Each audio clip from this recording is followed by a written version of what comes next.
Okay, so before we start going into specific rules, let's cover a couple more overarching sort of elements to the game.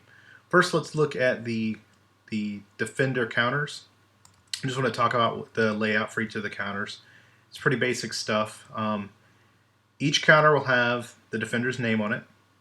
The top box is going to be the attack value on the left, and then their suppression value, how good they are at suppressing, on the right. If they have a second box here, it'll contain any abilities, the quick reference designation for any abilities and attributes they have.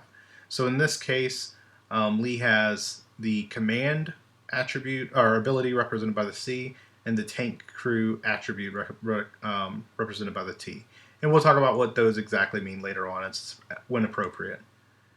As I mentioned briefly earlier, the defense value for all of the defenders is going to be driven by the location they're in, not by a value inherent to the counter. Now the SS counters work a little differently.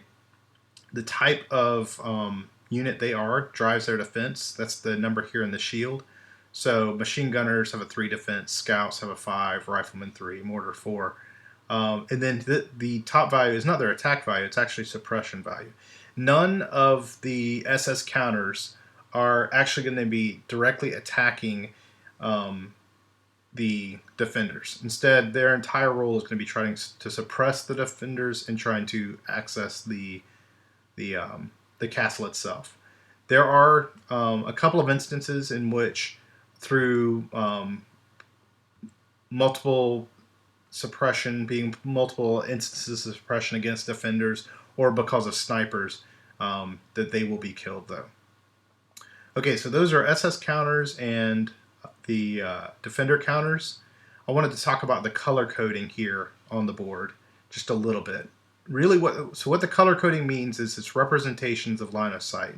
So anytime two colors match, meaning an SS color, purple here, for example, and these combat positions on the castle, anytime the two colors match, that means those types of units have line of sight back and forth to each other.